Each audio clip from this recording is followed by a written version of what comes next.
I'll start with Guy. Guy works for Indicia Global on sustainability. He helps transform supply chains to reduce carbon emissions and packaging waste. We've also worked together for a few years through his company Green Steps to plant and tag the trees in our growing mandala forest.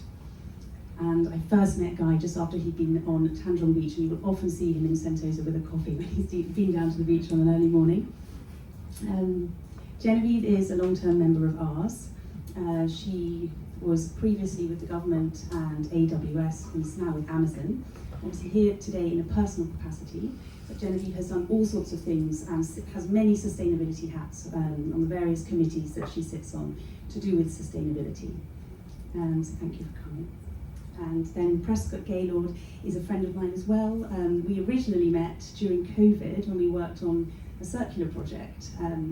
Prescott works for DBS. He's the head of sustainability for technology and ops.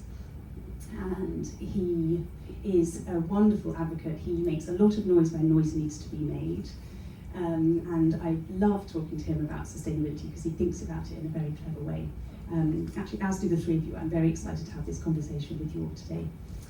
So, before I start asking these guys some questions, I just want to set the context. I went through and have pulled up some numbers to try and contextualize what green computing means, because to me this wasn't really a topic that I thought about much. It didn't seem to be something that is a problem. So I just wanted to explain kind of why I want to talk to you about this and why we're all here today.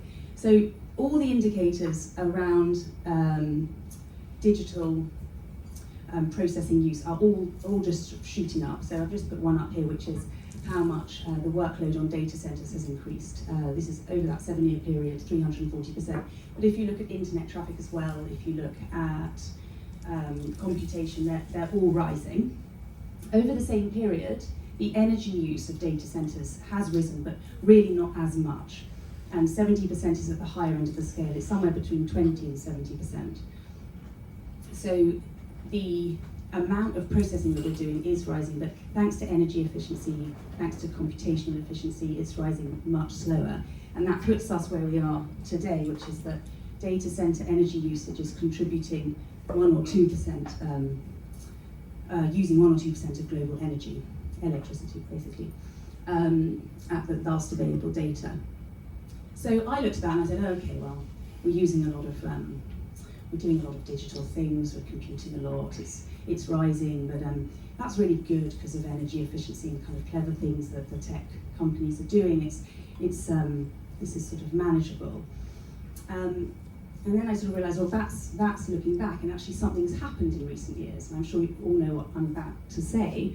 And what's now changed is that we've entered this deep learning era. So we have, in the last 2 decades, started machine learning. I'm talking about AI. And the amount of computation that this technology uses is vast. And I've put this chart up to try and explain how vast it is.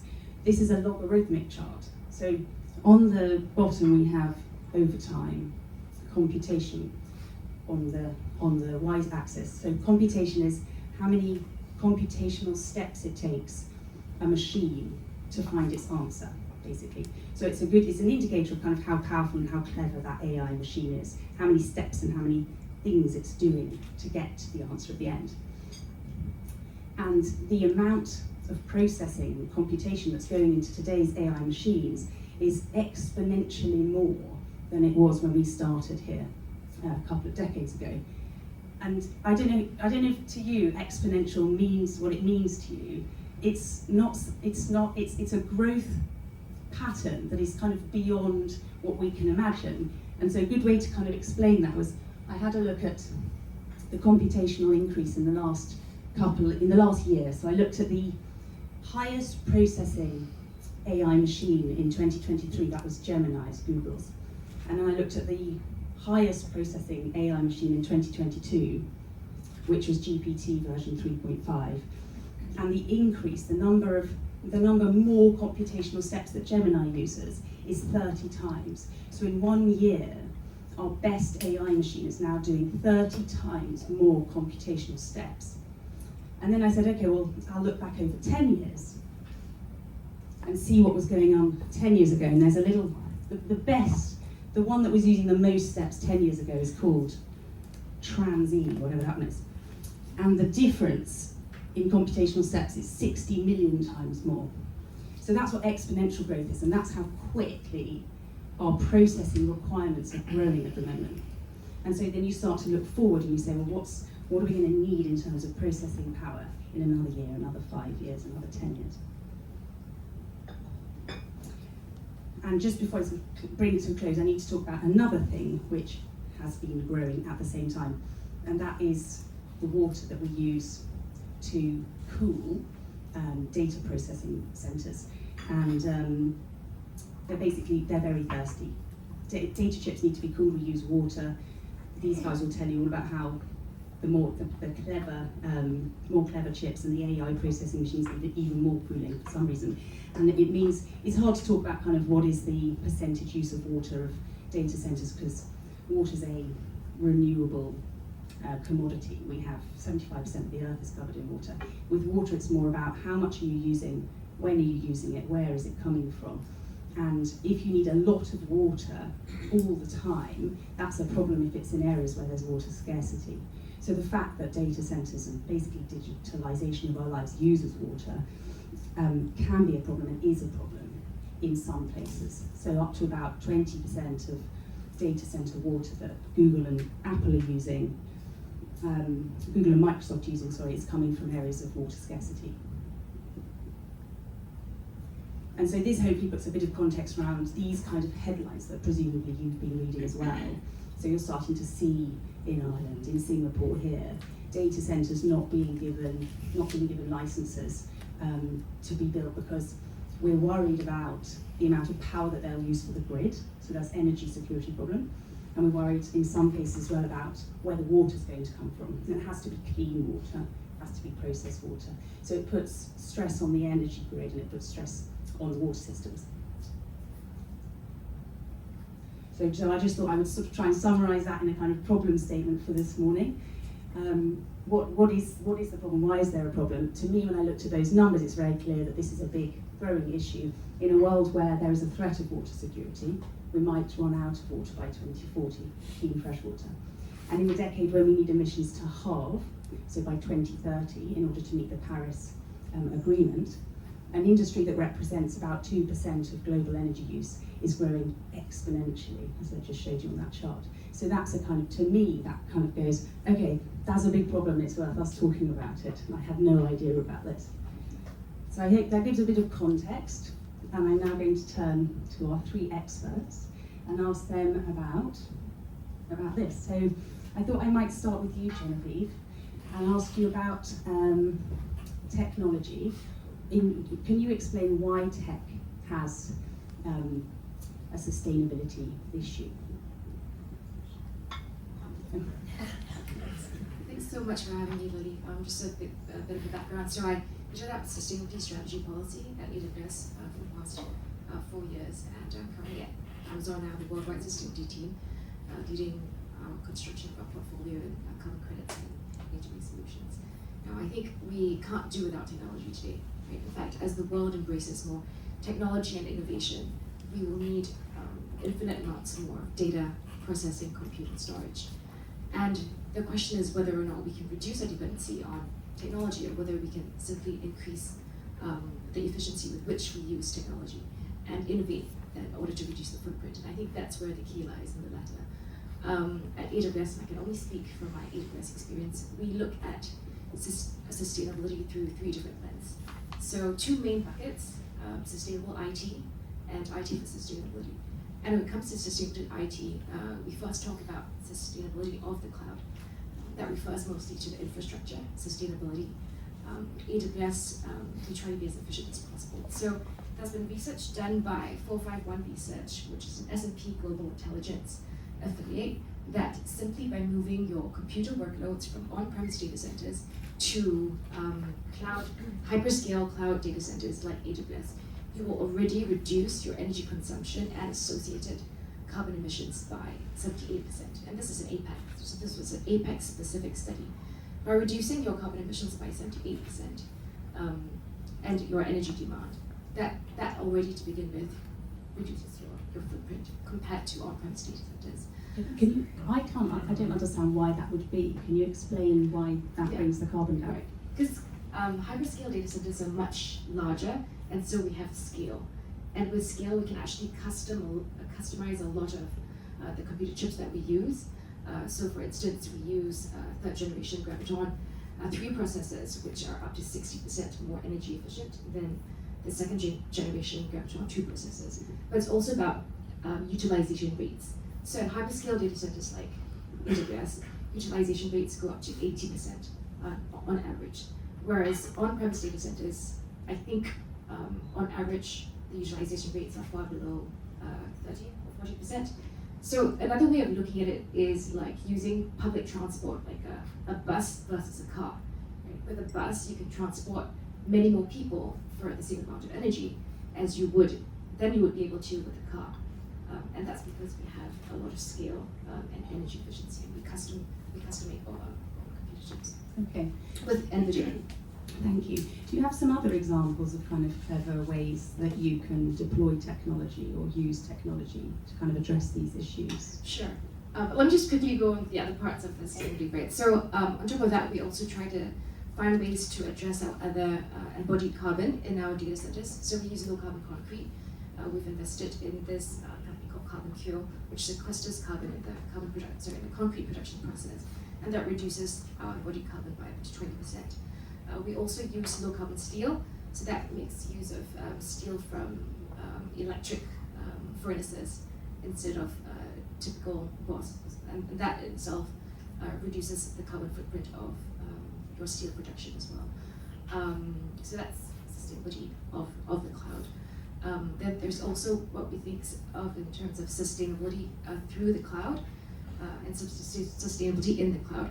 So sustainability in the cloud is how we help our customers track the emissions impact of their AWS use. And AWS, we have a sustainability pillar through a well-architected framework, and that helps our customers track the impact of their AWS usage. We also have a carbon footprint calculator where they can track how much energy emissions they are emitting through their use of AWS.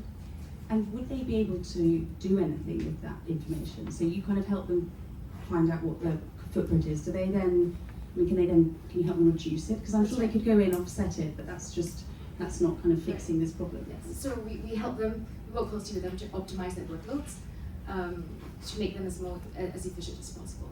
So we can put certain workloads on certain servers at certain times, using different types of services, and it helps them to optimize the workload.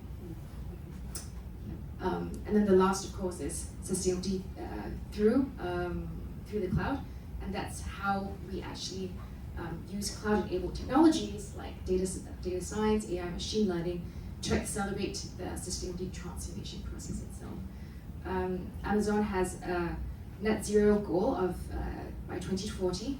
We co-founded the Climate Pledge together with 400 other signatories, including Microsoft. We also have a water positive goal, AWS does, which means that we hope to return more water to the communities in which we have a presence than the water that we extract from these communities through data centers. Okay. Is that to do with kind of the difference between water that's reused and water that's kind of lost? So like an analogy would be when we take a shower, we use water from the municipal supply, and then it returns to the drain, so it's recouped. Whereas when Amazon uses water in a data center, they take it from the supply and then it evaporates.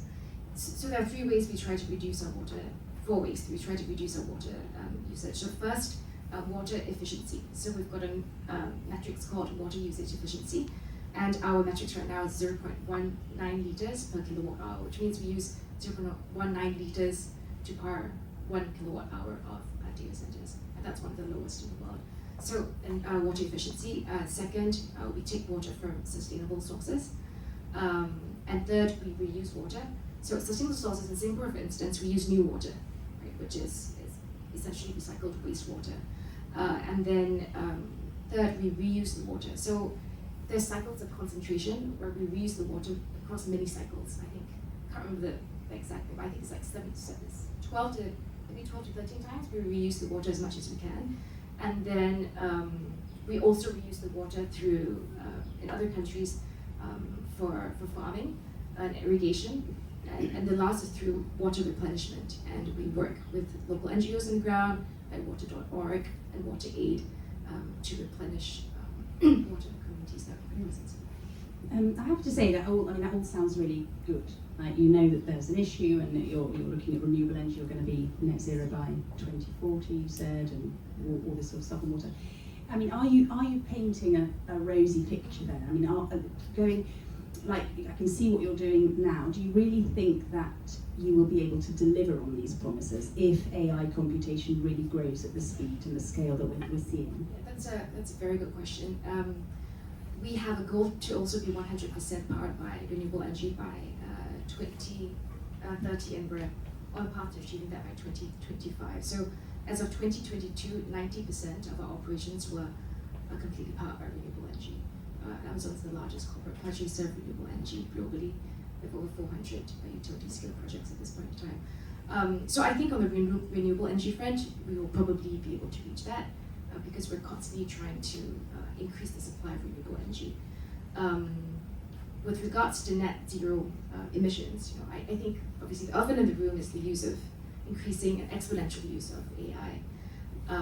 Water, for instance, with AI and deep learning, your water use increases up to 40 times. That's really, really significant. And I think in the face of such technology advancements, we really need to find exponential improvements in innovation as well to be able to make up that kind of difference. Because I think when we set all these goals, we had not anticipated at the rate at which we would be using AI deep learning. Yeah, absolutely. I think that's the point. We didn't anticipate this growth. And I mean, would you agree that we don't currently have the technology and the kind of computational technology ideas in order to kind of deal with that? Would you agree with that? Today, we see that the scale of the problem, you're addressing it with a lens of how we've addressed it, given what's happened in the past. But we actually don't have the tools that we need today to kind of get that amount of computation and processing done in data centers in a totally renewable way. I wouldn't say off the bat that for sure we don't have those resources yet. I think we really have to try. That's I can talk about that, my takeaway message. But I do think that since AI is probably here to stay, and we're not going to be able to backpedal on that, the most logical and practical approach going forward is to then make sure that AI is hosted in the most, the cleanest and most energy efficient environment possible out there, and that really is hyperscale cloud. Because unless you're going to be reducing the demand for AI, it's just going to be hard to reduce the carbon emissions. Okay, thank you. I'll move over to you, Prescott, because you work at a bank. You look after both technology and operational sustainability for DBS. What do you think is more important? Where do you place your time and energy?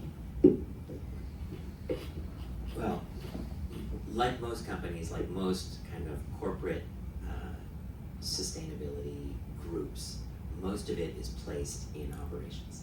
The reason is that's just what's more mature.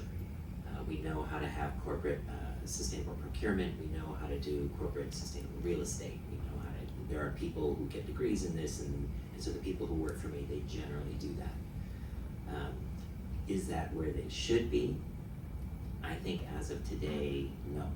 The answer is we need more people working in tech sustainability as this grows. I think the I'm going to call it an AI/ML energy bomb is coming. You kind of showed it in your graphs. It's here. I can see it in my data, from my published data, from carbon data from 2022 to 2023. I can watch the AI, the Gen AI growth in our resource use. And so we need to very quickly figure out these solutions, in my opinion. So we're very good. I can make a net zero building here. I can make I can green my supply chain. I'm not saying I can wave my hand and do it easily, but we sort of know what to do.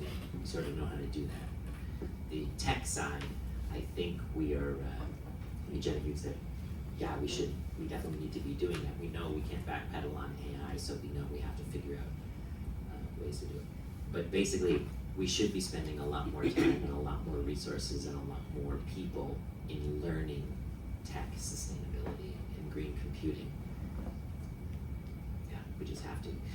Think of it this way, the one thing I looked at is, and this is the part where we're not even there yet. If you take all of your machines and we tend to use, you looked at all those chips and the machines, we tend to use GPUs instead of CPUs for AI because we need the faster chips. They're hotter is the big problem with it. You have to cool them more. That's why this water comes from these words. The main way we cool data centers and computer rooms is still with air cooling. We're ramping up on liquid cooling, but for the most part, we still cool everything with air. If you changed out all of the servers in most data centers or most server rooms with these GPU-based servers, you actually cannot cool them enough with air cooling, which is how we cool them. You actually can't. It's too dense and the heat is too dense. So we know we need to move to something else like liquid cooling or different ways of cooling these, or making them efficient, or making them so that the chips don't run so hot, or it's some way to do it. But all of that work still has to be done. And if you ask a bunch of sustainability people how to do it, I can tell you in 100 of them, 99 of them can tell me how to make a net zero building, and maybe one of them can tell me how to figure out this tech problem, this tech sustainability problem. Okay, so there's maybe a sort of skills gap there, knowledge gap. It's all just happened too quickly for us to think about the problem and come to the solutions. Yeah. Okay.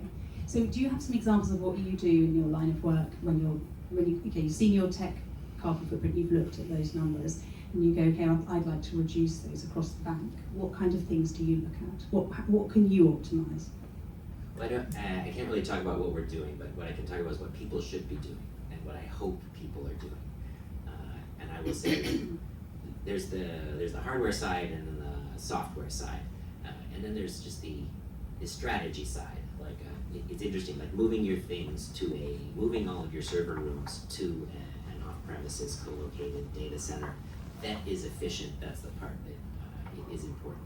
If I move it to a 1.7 PUE data center, that doesn't really get me much if my server room's already 1.7 PUE, for example. If I move it to a 1.2 PUE, if people don't know what PUE is, it's just a measure of efficiency of that data center. Then maybe I can come close to that 70% benefit in aggregate. So there's one thing, just put the stuff in the efficient place where it can be managed well. And then there's the part that I think people are not doing. Here's the part which is making sure you're focusing on doing your computing where it's necessary and not where it's not. So this is how I build a building. If I was building this building, I would make sure the aircon comes on when people walk into the building and it turns off when people leave. We all have light sensors that do this, right? The technology's easy. But we run computing all the time. We don't care. We have our tech groups that just run like, hey, we want you to use Gen AI. Figure we don't want to be left behind. Use the Gen AI. Do this thing. Well, if it can make your back-end banking transaction a millisecond faster, it might be worth it to figure out how to find AI and ML to make that faster, to route it more securely, to route it better, to route it so that a hacker can't get, like, it's probably valuable. Is it valuable to make sure my animated co-pilot to talk to my customers is 1% more efficient at getting your language correct? Is that worth an extra 40% of energy on that bot? I don't think so. So that's what they call green AI and red AI. So there's making decisions on what you're spending your computing power on, and essentially, as far as I can tell, nobody's doing that. And nobody's thinking of it that way. Are you saying we're just using it however we want for fun, for just because it's cool, it's possible, Yeah. or it's competitive, and because it's a totally voluntary product and there's no regulation or controls in place, we are using it at times when actually, if you were to take into account externalities like carbon footprint, we shouldn't be doing that. Yes, that is provocatively what I'm saying. That we are not doing that. There was a study that someone did in early AI. It was on the identification of lilies, I think. Just they only found you. I think that's what it was. I think it was a Dutch study. They were just like, oh, so we used X amount of BTUs to identify lilies. Then we put AI on it, and it used whatever 20 times more to be 1.9% more better at identifying the flower, right? What it is, and the AI is really good at that. But is it worth 40 times more carbon to get that much better at getting that many more lily identification? For a pharma company, maybe if there's medicine in there. For us, because I like to identify plants with my thing. Is that valuable enough for me? Probably not. I was just going to chime in there, but I think you answered in the last sentence. But is that not generally associated then with the ROI associated with that, right? Because obviously, let's say AI right now is like a shiny toy. Everyone wants to be involved in AI. Everyone wants something going on. But at some stage also there's ROI associated with this. It's not only the carbon, but also the return on investment for us to actually go and put that in. Is it actually worth it, and the value? Sorry, just to build a bit here. And that's why I think part of the solution might be actually to have a price indicator, right? To send a price signal that actually when you are using AI, you are using a lot of resources, and these resources don't come for free. And I think right now the market's completely absent of this pricing. Yeah. When you go through ChatGPT, you pay like a couple of dollars for a subscription. You have no idea what the resource demand is in the back end. Yeah, I'm really pleased you've mentioned that, because it's true that pricing at the moment is totally not taking into account what's going on here. And so, I mean, I agree that was a mechanism that could work. If you begin to price in the true cost of using these tools, then people's behaviour will respond to that and demand should come down. But there's a kind of moral question, isn't there, which is it equitable, is it fair to put pricing in there which will, of course, make it unaffordable for some and push some out, that they won't be able to access that technology? I mean, what would you say to that, Genevieve? Or maybe all of you? Just very quickly, I think we can apply this is just my personal view, discriminatory pricing, right, as we do in so many other sectors of the economy. And when you price something a bit higher for a segment of the population that can afford it, this means you can subsidize a segment of the population that can't afford it. So I think it's just about finding equitable distribution as well as pricing, theoretically. It's a bit of a tough one, a bit controversial, but I think that the ownership of the cost should be borne by a multitude of actors in the value chain. I think, and it's probably coming on to my question that's coming up very soon, but it really comes down to the responsibility and the accountability of said emissions, right? Because I think there's a multitude of different actors that own a certain part of that, and how evenly weighted it is across the value chain. I think if we look at carbon emissions, there's both the hardware side, as you guys have robustly put already, and obviously the usage side, and which part of the ownership actually is there. I think that's quite an important conversation for us to have. Is there a kind of agreed way of thinking of it that way? So, because I don't know, so if I were to ask you, Green Steps, the tech platform that you founded, and it's doing great stuff on helping companies like us to track the trees that we plant. When we access that, we're using, say, Google Chrome to access the data that's on a server. We're calling it, we're downloading it, we're uploading it. So there's obviously a carbon footprint and water use associated with us using that. Do the carbon emissions of that sit with Green Steps? Do they sit with Mandala? Do they sit with Chrome, because Chrome runs that product? And I mean, is there an agreed way of doing that, or which company's accounting for that? I think right now it's not exactly set in stone where the accountability lies. I think that, as with anything, we need to start measuring first. And I know that the Googles, the AWS, and the Microsoft of the world are already launching their footprint calculators, as you rightly said. Microsoft has, I think it's what they call Azure, and I know that Google has one because I use the Google one. And that's giving a certain amount of data that we can utilize as consumers of those platforms. And I think that's where sometimes the accountability now shifts to the actual consumer of that. So what am I doing as an individual with that data to make a change? Because I already know an AWS is working very hard with their infrastructure to get that up to speed and streamlined. And I think that, again, there's multiple people along here. I utilize the data in a specific way. I found Google in particular very great because we can put through our website and it can show us all the inefficiencies associated with the website. If we are using, streamlined image usage, the user journey as we go through the processing speed with the GUI, etc. So I think that that's great. That allows us to then take that information, create it into like a CO2 equivalent or on the emissions, and then I already know that on average our platform at Green Steps is probably between 8 to 10 tons of carbon equivalent per annum, which is probably the sequestration rate of about 300 trees, which I already know that all the hardware, all the usage that we do, we already are offsetting and plus on what we do. So basically what I'm saying is that our impact, and I think it's the nature of our company, excuse the pun, but is superseding that because we plant trees and clean beaches. Just to jump in there, that's great, you've computed it thanks to the tool from Google, did you say? Therefore you measure, you know the amount, you can offset it, you're planting trees, that's easy. Should we not be trying to reduce it though? And does the tool from Google, or are there other tools that can help you reduce the carbon footprint of that platform, of your website? The things you just mentioned, optimizing, does it say, why don't you delete that picture and what can it help you actually bring the processing speed down? I'm going to ask you that as well. Sure.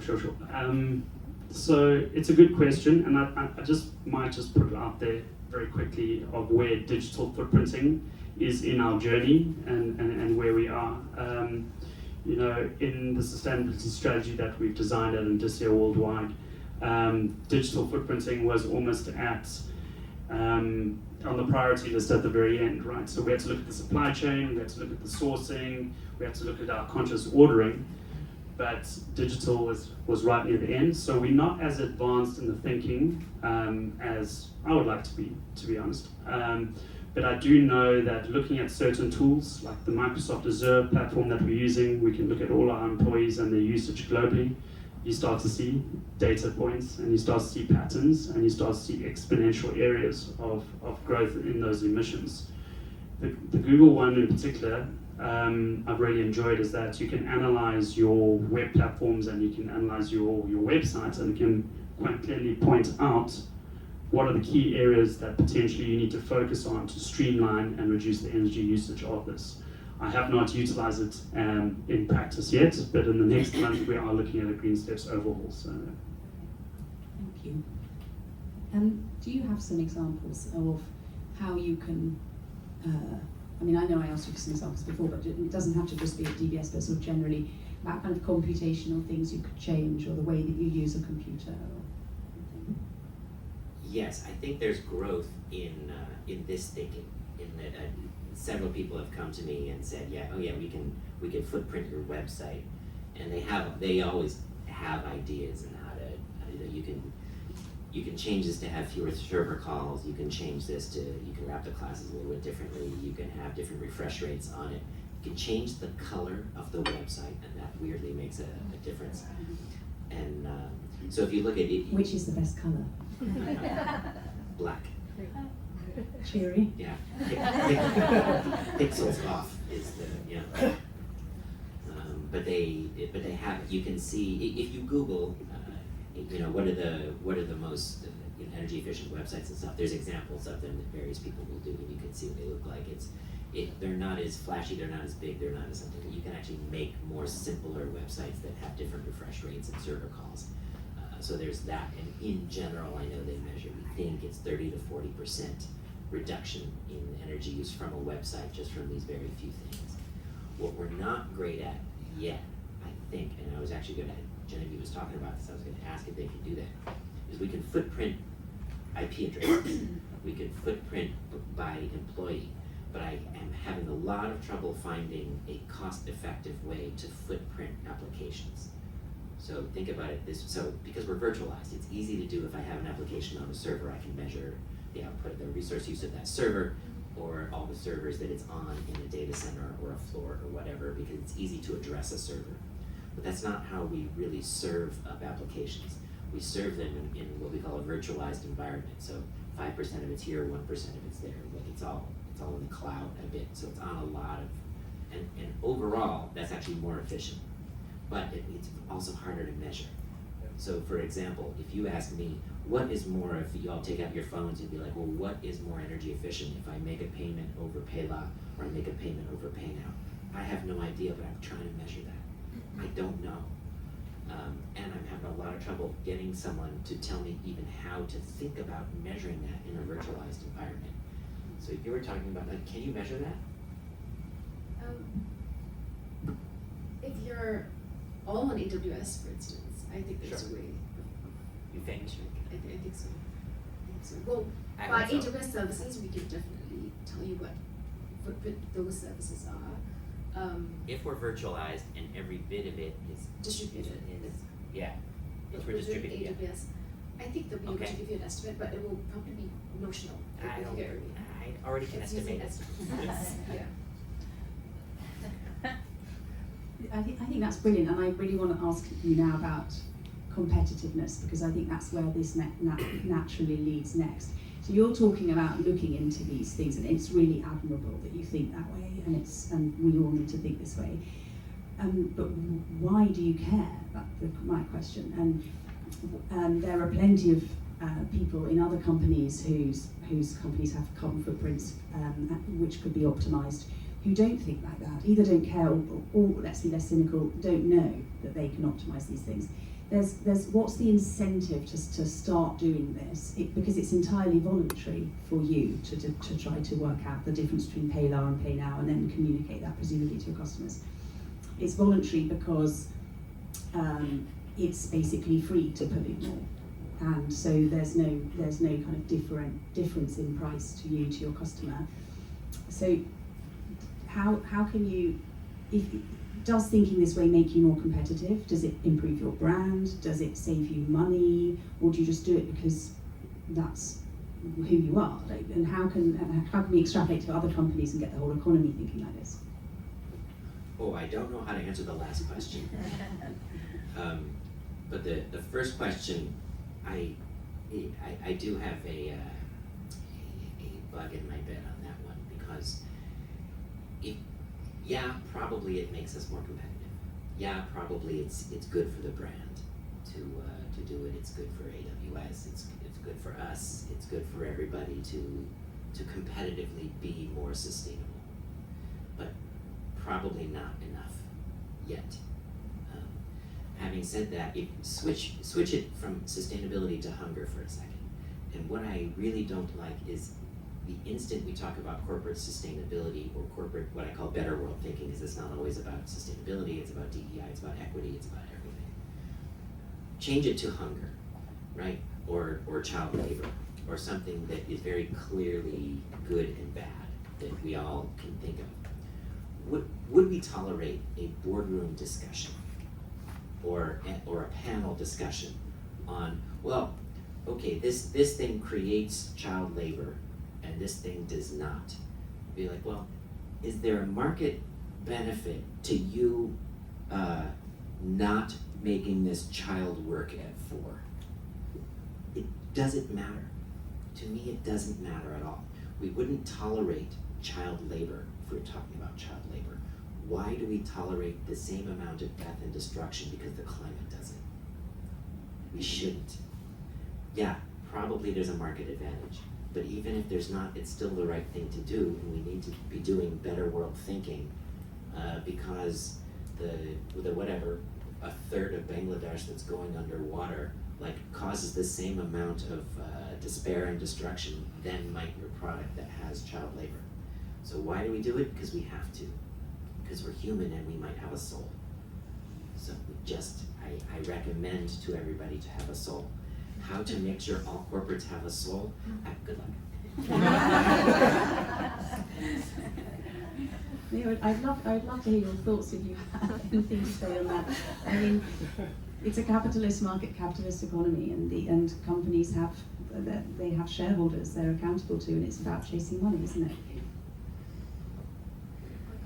I can chime in, and it's a difficult debate because it's really about what is the responsibility from a private sector, public sector, legislation.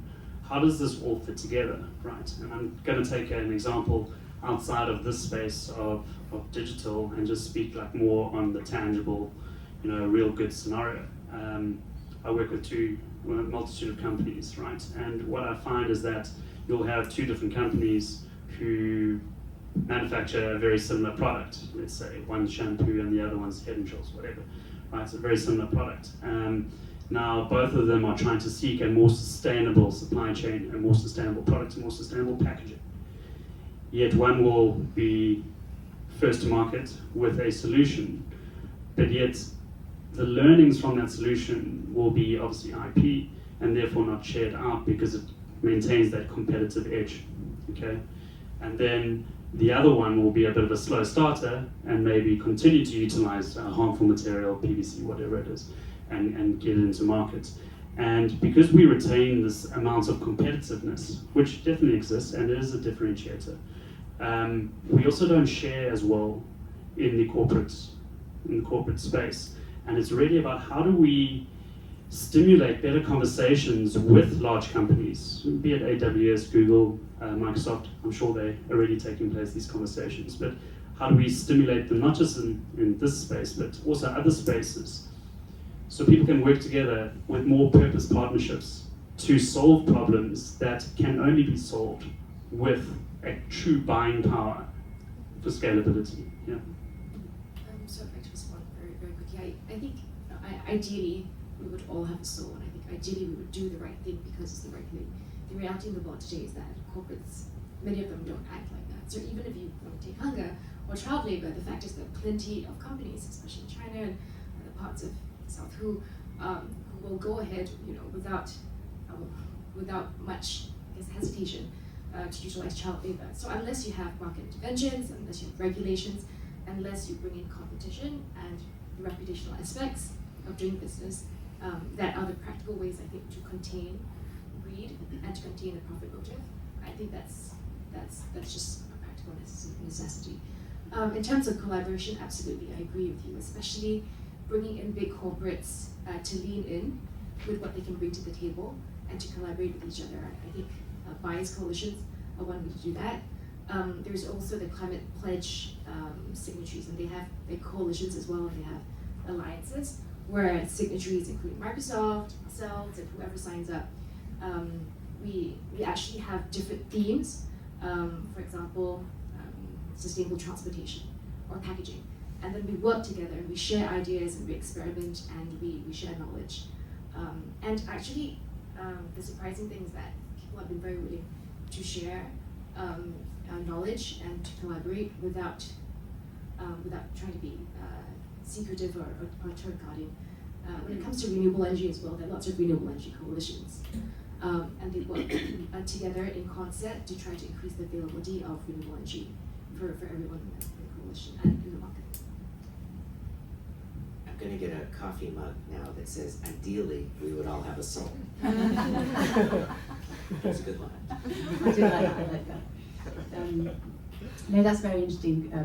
Genevieve, you're talking about kind of making this a pre-competitive discussion and having companies collaborate on it rather than use it as a competitive angle.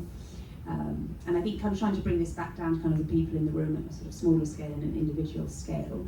I think understanding these issues and knowing more about and having the data will mean that we can make better decisions at home and at work. So that kind of starts the conversation off. I'm conscious of time, so I'd like to kind of go a little bit more now into talking at the individual level. because we've talked about really global, and we talked about how the big tech giants are what you're doing, and it kind of feels like it's taken a little bit out of our hands. And it's like, well, we're using this, but these big companies are taking care of this, so we don't need to think about it. But actually, I do think it's worth spending some time thinking about the individual level, and we've talked a bit about pricing, a bit about consumption. So maybe that's a good question I could throw out to you. Would you say our lives have become too digital? Are we using technology too much? This has a big carbon footprint, and we didn't know about it. Is there sort of an argument for talking about our relationship with technology, and what could we do as an individual to help this problem? I'll give it a go. I think you said it earlier, AI is inevitable, technology and our usage is inevitable, it's a part of our daily lives. I think our relationship with it needs to be scrutinized a little bit. Just recently, over the past week, I've been seeing quite a few things. I don't know why it comes up on my feed, but quite a few things around children and their engagement from an early age with an iPad, or the way that they are so fixated. And I've seen a piece, I can't remember who was doing it, on behavioral changes in children, and then I looked at another piece, I think it was David Attenborough, on teaching children to be more in touch with the world, respect nature, and as they respect nature, they learn more about it, and they will become the leaders of our future, specifically in this space. So I think that there is something that needs to be looked at in terms of our relationship with technology. Where do we start with that and understanding it? I always try and understand from the data, and first you need to measure it, right? So I think that as we progress forward, we need to get a little bit better in how we holistically measure, and I challenge to all the tech startups around, how do we actually make this more scalable? You touched on it briefly with regard to apps, right? So like, if I had to live my daily life using my phone, how would my phone enable me to get a better idea of what exactly I'm doing? A good example is at Green Steps, we created a food carbon calculator where we gave it to all the chefs, and the chef would say, well, used 100 grams of meat here, and I've used this, and we had preloaded in the background where this all came from, etc., which meant that they could put a carbon footprint on all their meals, right? But then how do we get that back into the platforms that exist so it's very seamless, so we can start to measure these kind of things and actually be more cognizant, just like we're cognizant with our hard-earned dollars, more cognizant about our carbon emissions too, and are there incentives associated with that? That's the way I see it. I think it's a very interesting space, and I think there's going to be a lot of movement in it. And at the moment, there don't really exist incentives around price, right? That's coming back to what we touched on earlier. There's no incentive to use less data. I might just ask the audience this question, because I meant to ask it at the beginning and I forgot to. Do you have an idea of how much data, how much your data use as an individual contributes to carbon emissions? If I were to ask you a question, what do you think has more carbon emissions? Storing a terabyte of data on a cloud or flying to Bali?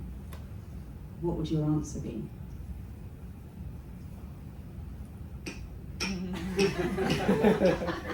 Flying to Bali. Flying to Bali? Flying to Bali?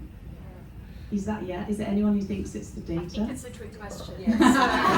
She knows. Yeah, it is. It's storing the data. It depends where you're storing it, which cloud, which national grid of energy you're using. But at a typical grid, national grid of energy that you have now, which is mainly fossil fuels in most countries, it's going to be the terabyte of data, something like 500 kilos of carbon equivalent emissions a year, versus flying to Bali, which is a short haul flight, which is something around 200.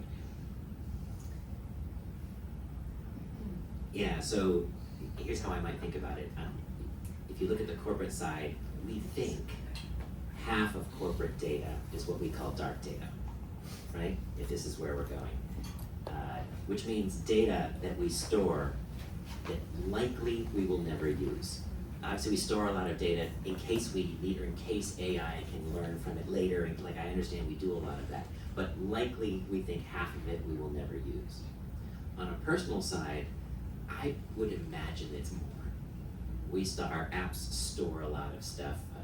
So there's the transparency of it. I would love it if I downloaded an app from the App Store or whatever, and it said, this is like the food, like the awesome food carbon footprint, or if it said like this is going to be heavy, or this is going to be like I might decide I want to only download light data or light carbon apps. Who knows if that's possible? We have to figure out how to measure that first. But then if it told me, or I could make a choice in storing data, like you're storing a lot of data, you're not storing a lot of data, we could theoretically figure out how to make our own choices to store less data or to use less footprinted apps. Yeah, that is, I like that idea. I think that's a very optimistic, creative way of looking at this problem. I think it's just a bit unfortunate 4 people walked out when you started talking about dark data. But it reminds me to look at my watch, it's 10 o'clock there. I'll make coffee mug jokes more. People stay. I do have to wrap up because it's 10 o'clock and I promised I'd let you all go to work now. Thank you so much to the 3 of you for coming in today and talking. It's been really, really interesting for me. I'm sure it's been interesting for the audience as well. So thank you for coming in. It is wonderful to have these conversations at Mandala and further the conversation. And for the members in the room, we will continue talking about this on the Sustainability Circle because there's still a lot more to be said, I think. Okay, thank you.